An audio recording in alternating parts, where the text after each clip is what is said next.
ஆதி என்னும் பராபரையே, அன்பான மனோன்மணியே, சோதி எனும் பஞ்சகத்தாலே, சொற்பெரிய கரிமகனே, தீதி நீக்கும் கந்தவளே, திருத்துகின்ற குருநாதர்களே, 18 சித்தர்களே, பண்பான பரமசிவமே, ஓதியே ஜோதிடங்கள் உரைப்பதற்கு நாத விந்து வடிவாக நல்ல துணை ஆவீரே.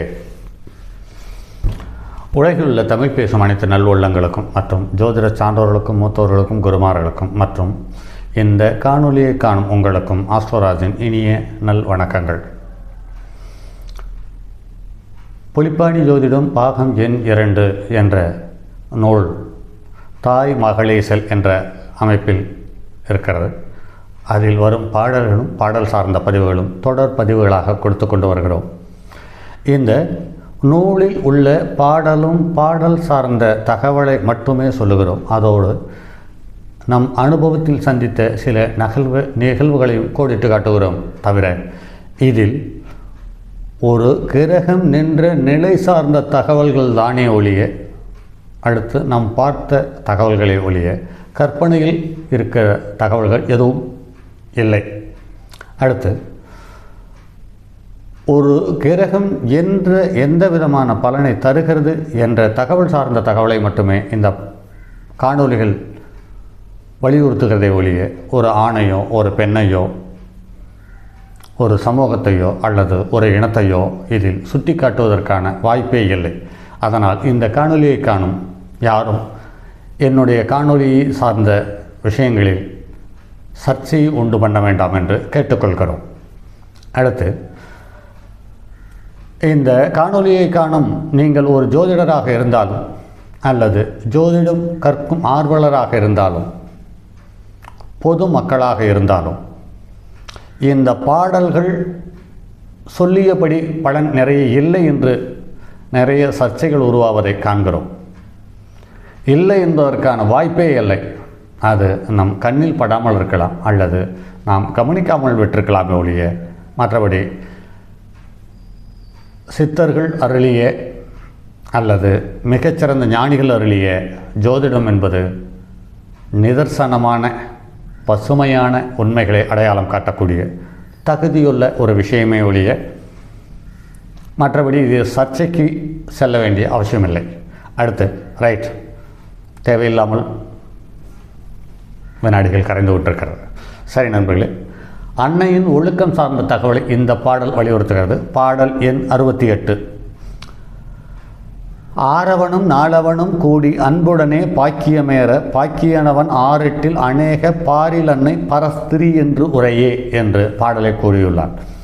6குடையவனும் 4குடையவனும் இணைந்து 9ஆம் இடத்தில் அமர்ந்திருக்க, அந்த 9ஆம் இடத்துக்குரிய கிரகம் 6, 8, 12இல் அமர்ந்திருக்க ஒரு ஜாதகனின் தாய் வேறு ஒருவனின் மனைவியாயிருந்து ஜாதகனை பெற்றிருப்பார் என்று இந்த பாடல் வலியுறுத்துகிறது.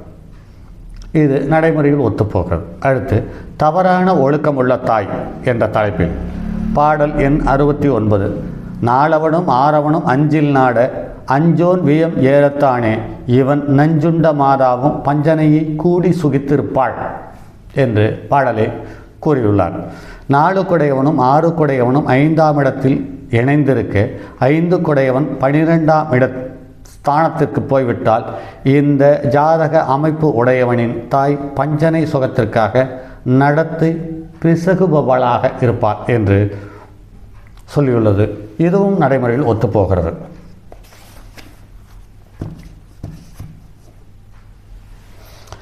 அடுத்து பாடல் எண் 70. பரபுருஷ பாலகன் என்று தலைப்பிட்டிருக்கிறார்கள். அஞ்சோனும் 4ஓனும் 6ஓன் அன்புடைய பாக்கியனும் கிரியோன் 6இல் அர்த்தமுள்ள ஏக அந்நிய விந்தினாள் உதித்தான் என கூறாய் என்று பாடலை முடித்துள்ளார்.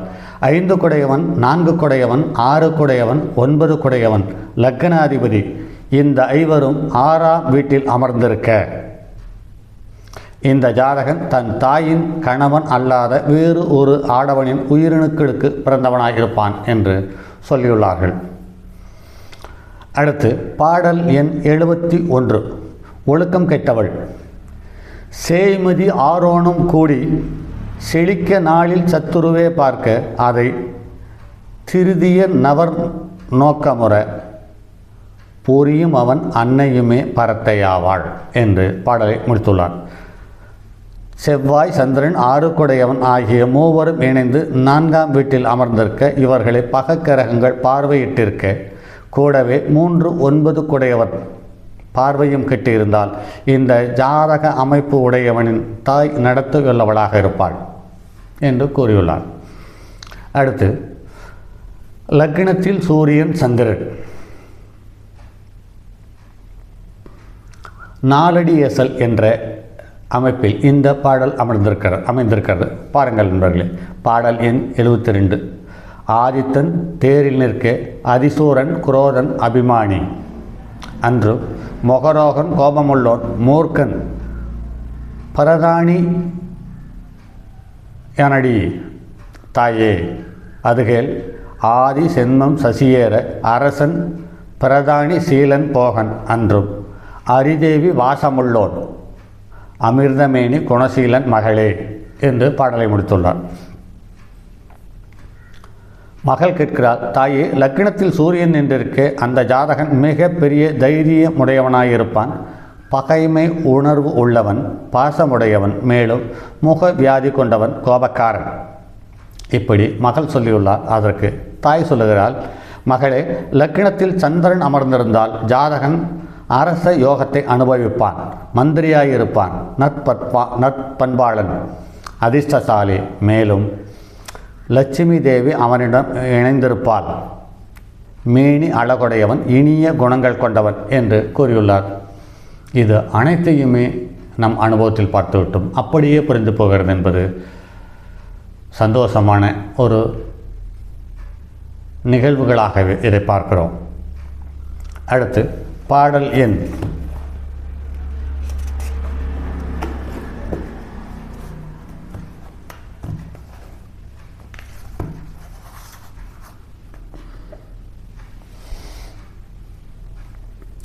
7. லக்னத்தில் புதனும் செவ்வாயும் அமர்ந்திருக்கும் அமைப்பு சார்ந்த தகவலை இந்த பாடல் வலியுறுத்துகிறது. அடுத்து பாடல் எண் 73. சேயும் நல்ல தேரிலேற சேயன் சூரன் அபிமானி கழகன் அன்று, செய்தொழில் வல்லவனாம் சேயன் ரோகம் உடையவனாம் தாயே அதுகே, புந்தி சென்மம் உதித்ததாதியில் புலவன் தேக லட்சணத்தோன் ஞானி அன்றும், வந்த புதன் நீசமாகில் வாதரோகன் அற்ப வித்தை மகளே என்று பாடலை முடித்துள்ளார்கள். மகள் கேட்கிறாள் தன் தாயை பார்த்து, தாயே, செவ்வாய் லக்னத்தில் அமர்ந்திருக்க தைரியசாலி, பாசமுடையான், வம்பு தும்பு செய்பவன், செய்யும் காரியத்தில் திறமைசாலி, அதோடு வியாதியஸ்தன் என்றும் கூறுகிறார். அதற்கு தாய் சொல்லுகிறார், மகளே, புதன் லக்னத்தில் நல்ல நிலையில் இருந்தால் ஜாதகன் அறிவாளி, லட்சணம் உடலமைப்பு உடையவன், மெய்யறிவில் தேர்ச்சி பெற்றவன். அந்த புதனே நீசம் போன்ற வகையில் பலவீனப்பட்டு இருப்பின் அந்த ஜாதகன் வாத சம்பந்தமுடைய நோய் உள்ளவனாக இருப்பான், குறைந்த கல்வியுடையவன் என்றும் கூறியுள்ளார். அடுத்து லக்னத்தில் குரு. பாடல் எண் 74. தேவகுரு தேரிலேற தேவர் பதினேசன் அழகுடையவன் அன்றும், தேசன் ஹரிகாரி யோகி வாசன் பாக்கிய சாலியடி தாயே அதுகேல், தேவகுரு தேரில் உச்சம் தேன்மொழியே கோடி தோஷம் நீங்கி, பின்னும் தேவரும் கொண்டாட திரவியத்தால் தானம் செய்வான் மகளே என்று பாடலை கூறி முடித்துள்ளார். இந்த பாடலில் மகள் கேட்கிறாள், தாயே, குரு லக்னத்தில் அமர்ந்திருக்க ஜாதகன் சிவபிரானின் பக்தனாக இருப்பான், அழகன், மேலும் தேசத்தை ஆள்பவனாய் இருப்பான், அதிகாரம் படைத்தவன், சிந்தனை திறன் கொண்டவன், பாக்கியங்கள் படைத்தவன் என்று மகள் கூறியுள்ளார். அடுத்த பாதி பாடலில் தாய் கூறுகிறாள், மகளே, குரு லக்னத்தில் உச்சமாக அமர்ந்திருந்தால் அந்த ஜாதகனுடைய ஜாதகத்தில் கோடிக்கணக்கான தோஷங்கள் இருப்பினும் அவை நீங்கி போய்விடும். மேலும் தேவர்களுக்கு மதிக்கும்படி அளவற்ற பொருள் செலவிட்டு தான தர்மங்கள் செய்பவனாக அவன் திகழ்வான் என்று பாடலை முடித்துள்ளார். இந்த பாடல் திக்பலம் என்று சொல்லக்கூடிய ஒரு பலன் சார்ந்த பாடலை மறைமுகமாக வலியுறுத்துகிறது. ஒரு ஜாதகத்தில் லக்ன அதிபதி நல்ல நிலையில் நிற்க அல்லது நல்ல ஸ்தான அதிபதிகளினுடைய தொடர்புகள் பெற லக்னத்தில் குரு நிற்பாராகில் குரு திக்பலம் பெறுகிறது. அந்த திக்பலத்தால் நல்ல கௌரவம், மேன்மை, செல்வாக்கு குருஸ்தானத்தை வலியுறுத்துகிறது. இதில் நம் அனுபவத்தில் குரு லக்னத்தில் இருக்க பிறந்தவர்கள் நிறைய மனிதர்கள் ஆசிரியர்களாகவும் மத போதகர்களாகவும் அல்லது ஒரு மடத்தின் அதிபதியாகவும் அல்லது ஒரு துறையில் எந்த துறையில் அவர்கள் இருக்கிறார்களோ அந்த துறையில் உள்ளவர்களுக்கு வழிகாட்டும்படியாக அறிவும் சாமர்த்தியமும் சமயோஜித புத்தியும் உள்ளவர்களாக நடைமுறையில் காண்கிறார்கள். இந்த பாடல் அப்படியே ஒத்துப்போகிறது என்பது சிறப்பிலும் சிறப்பு நண்பர்களே. அடுத்து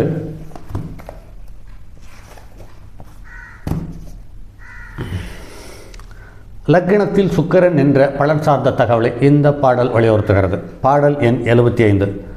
அசூரகுரு பதியிலேற அதிக செல்வன் அழகன் குணசீலன் அன்றும் அறமுள்ளோன் அலங்காரம் அதிர்ஷ்டமுள்ளோன் தாயே அதுகேள். அசூரகுரு பதியின் உச்சம் அதிக வித்தை பந்து உறவும் உள்ளோன் பின்னும் அந்தணர்க்கு பிரியனாவான் அகத்தில் மெத்த பாக்கியமுள்ளோன் மகளே என்று பாடலை முடித்துள்ளார். மகள் சொல்கிறாள், தாயே, சுக்கிரன் லக்னத்தில் அமர்ந்திருக்க அந்த ஜாதகன் அதிக செல்வமுடையவனாகவும் அழகாக காட்சியளிப்பவனாகவும் நற்குணம் உள்ளவனாகவும் தர்ம சிந்தை உள்ளவனாகவும் அலங்காரம் பண்ணி கொள்பவன் அதிர்ஷ்டசாலி என்று கூறுகிறார்கள். மகளே, சுக்கிரன் லக்னத்தில் இடம்பெற்றிருந்தால் அதிக கல்வியுடையவன், சொந்த பந்தங்களின் ஆதரவை பெற்றவன், பிராமணர்களிடம் அபிமானம் கொண்டவன், வீட்டில் ஏராளமான செல்வ பேறுகளை பெற்றிருப்பான் என்று கூறியுள்ளார். இது எல்லா லக்கணத்திற்கும் பொருந்துவதில்லை என்பது நடைமுறை அனுபவத்தில் உணர முடிகிறது.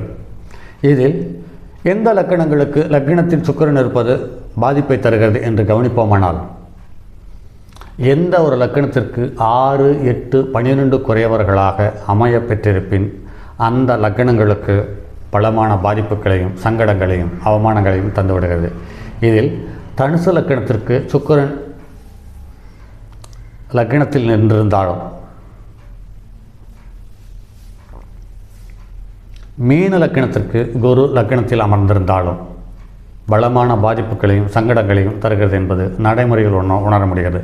காரணம் என்னவெனில், தனுசு லக்கணத்துக்கு 8க்குரியவனும் 11க்குரியவனும் 11க்குரியவன் லக்னத்தில் அமர்ந்திருப்பது சிறப்பு என்று பார்க்கும் கண்ணோட்டம் இருந்தாலும் கூட, லக்னத்துக்கு 6க்குரியவன் அல்லது தேவகுருவினுடைய வீட்டில் அசூரகுரு இருப்பது என்பது அவ்வளவு சிறப்பாக அமையவில்லை. அப்படி இருக்கும் பட்சத்திலும் லக்னத்தில் 6க்குரியவன் 11க்குரியவனுடைய நட்சத்திரமான பரணி, பூரம், பூராடம் என்று சொல்லக்கூடிய இந்த 3 நட்சத்திரத்தில் ஒரு நட்சத்திரமான பூராட நட்சத்திரம் தனுசில் அமர்ந்திருப்பது செல்வம் செல்வாக்கு சார்ந்த விஷயங்களுக்கு உகந்ததாக கருதப்பட்டாலும், அந்த ஜாதகனின் பாரம்பரிய ஒழுக்கம், பழக்க வழக்கங்கள், முன்னோர்களுடைய கௌரவம், மரியாதை எல்லாமே பலமான சங்கடங்களுக்கு ஆளாகி இருக்கிறது என்பது நடைமுறையில் காண முடிகிறது. அதே சமயத்தில் மீன லக்னத்துக்கு 3க்குரியவனும் 8க்குரியவனும் லக்னத்தில் அமர்ந்திருக்க இந்த தசாபுத்தி காலங்களில் பலமான அவமானங்களையும் சங்கடங்களையும், ஏன் சில நேரத்தில் தற்கொலை எண்ணத்தையும் தூண்டிவிடுகிறது என்பது நடைமுறையில் காண முடிகிறது. சரி நண்பர்களே, மற்றும் ஒரு பதிவில் சந்திப்போம். அதுவரை உங்களிடமிருந்து விடைபெறுவது உங்கள் அன்பு நண்பன் எம் ராஜரத்தினம். வணக்கம் நண்பர்களே.